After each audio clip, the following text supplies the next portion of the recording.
Alright, back at this monologue game. Middle of the day. Still don't know how to light myself. Figure natural's gotta be alright. Living the robe life. Today I want to talk about backlash. So, something that's not really talked about too much is that if you genuinely want to be happy and you're willing to do some work, you're gonna get results. Just period. In the short run, it doesn't actually really matter what you're doing. You can do some secular practice, Buddhist, Christian, Muslim, Hindu, Sikh, whatever. As long as you are setting the intention to actually work on your own happiness and you are practicing something, you're going to see some results. The sorts of systems that are in play in the mind that lead us towards unfortunate experiences, they will happily retreat for a little bit, right? Let you get the wind in your sails, you feel great. They lay low, and they're going to hit you hard. And so that's backlash. That's what I want to talk about today. Eventually the honeymoon ends and things get really unfortunate. So backlash is this sudden intensification of the experiences that lead you towards unfortunate experiences. So whatever it is in your life that catches you again and again and again, it's going to show up and it's going to be 10 times stronger than you've ever experienced it before. And the experience is often that everything in your life is falling apart all at once. And when that happens, we panic, and to cope, we go back to the tried and true, we go back to our established habits, and if the backlash is successful, we forget all about this business of practicing towards our happiness, and we just go right back into, go back to sleep, go back to the old ways, and just accept whatever sort of unfortunate experience we're having. So we would see this a lot when I lived in a monastic community. When we would have retreats, people would come in, and the first couple days, everybody is having the greatest time ever. They're in this beautiful place. Everybody's really nice. They're having great food. They're having great accommodations. Everything's perfect. All they got to do is focus on themselves for a minute. They've got this sort of respite from all of the social demands that get placed on them. It's great. And then day 3 or 4, somebody in one of the group sessions will always kind of go, "Hey, has anybody else been having crazy nightmares?" And then everybody in the room is like, "Oh, holy crap, I thought that was only me," right? Maybe not everybody, but a significant portion of people. We had one person, I recall, who was on, I think, their 3rd or 4th starting retreat, who actually asked that we block off the road out of the community with a truck in the middle of the night so that they couldn't flee in the night, because they really wanted to participate, and every time they tried before, they just left in the middle of the night, just without saying a word, because things in their head were getting on them so much. They were having panic attacks. They just felt like they had to get out of this place. It was so scary. It was so threatening. That's backlash. My own experience living in a monastic community, things were really nice to me, right? So I had a good 2-3 weeks of, yeah, this is so rad. I'm making so much progress. Everything feels great. And then it was hideous. I started having nightmares every night. I had a nightmare every night for a month straight. When I was a kid, I used to have night terrors, and I'd have them about once every year or two, where it's technically sleep paralysis. You're partially asleep. Sort of the cascade of chemicals that's supposed to shut down your spinal column and whatnot, so that you don't act out during your dreams, fails at one stage. So you're alert and conscious, but you're paralyzed. You can't move, and you have this experience of like, oh, there's a terrible force in the room with me, it's gonna hurt me. I would get those once every 2-3 years. I remember when Jurassic Park came out, I had one of those where there was a raptor in my room when I was 7 years old, right? So here I am at the monastery, and now I've been there about 5 weeks, and I'm getting night terrors every single night. And that took me about a month to get over it. So that's backlash, right? Because now I can't sleep at night, so all during the day, I'm grumpy, I'm easily distracted, I'm losing a hold of all the practices that are actually supporting me and moving to a space that takes care of my well-being. So, when you're in a monastic community, you just have to fight through it because there's nowhere to run to, which is one of the fortunate things about a monastic community. But if you're just living your daily life, you just give up. And then it goes away, and then you're back to the old routines, and you have lost connection to an intention to actually improve your condition, to actually have that experience of happiness. So that sucks.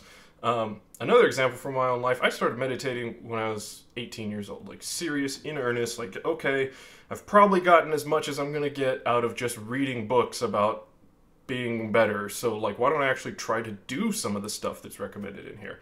But when I was 23, I stopped meditating. And that was probably the worst year of my life, easily. I was basically the narrator out of Fight Club. I don't remember that year, except for all the math that I learned. It was one of the more intense periods in my degree program. 23, 24, I don't know. I don't really have a good sense of my chronological history. But somewhere in there, I just stopped meditating for a year. So here I was, this person who had for 5 or 6 years done this thing as the center point of, like, this is how I'm going to get better. And I just stopped doing it and didn't even notice. And then at one point I was like, when the heck did I stop meditating? And I realized it had been an entire year, right? So that was an indication that something was going on that was really in need of some attention. And, you know, I went to the monastery when I was like 25 or 26, so I started, once I got back on the horse, I started cruising along this path and getting further and further along. And, you know, the monastery brought it all to a head. I had some breakthroughs. So let's talk about how you're going to think about backlash constructively. So first off, you got to accept that it's coming, right? You just got to know it's going to get better, then it's going to get a whole lot worse, then it's going to get better again. Then it's going to get worse again. Then it's going to get better again. And over time, iteratively, you get better and better and better, and the bad periods are smaller and smaller and less awful. But there is going to be an ebb and flow. And the reason for that is that right now, your mind is in equilibrium. The forces that determine your experience are basically in a balance. And that may not be a pleasant balance, but it's a stable balance. So anything you try to do to change that is eventually going to force you to run up against one of those forces. And the image I like to use for that is to think of the way your mind is now is like a marble at the bottom of a bowl. So any direction that you go, or any direction that the marble goes, it's going to start running up against gravity, pulling it back towards the center of the bowl. It can hang out at the center of the bowl forever, but if it starts getting anywhere up on the side of the bowl, that's an unstable position. It's gonna go back unless it has some continuous impulse, some continuous energy feeding in. It's gonna end up back at the bottom of the bowl.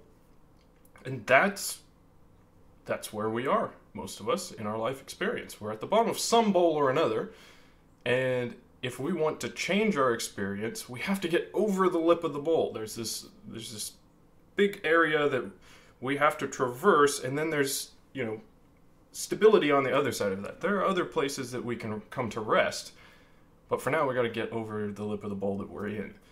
And what that means is that in the short run, your job is not actually to get out of the bowl. Your job is to discover and document every single way that you can slip back down to the bottom of the bowl. So every single way that you can start practicing to attend to your well-being, to be a happy human being, encounter backlash, and get pushed back to your old equilibrium.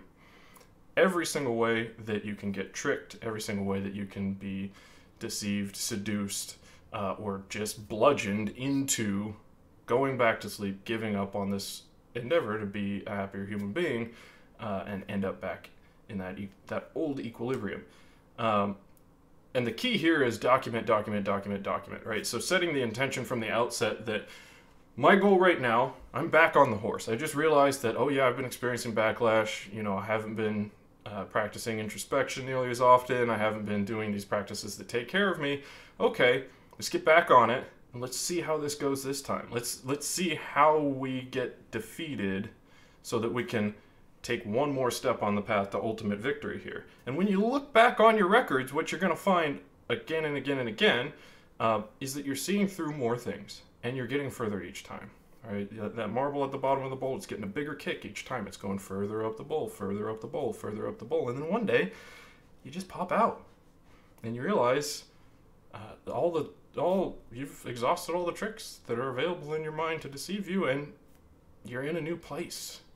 And even though you may encounter some rough experiences here and there, you don't slide all the way back down to the bottom of the bowl. You're in a new stable equilibrium.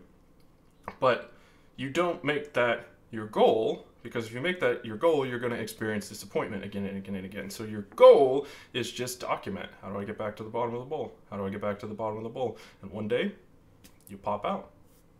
That's it. That's how you deal with backlash.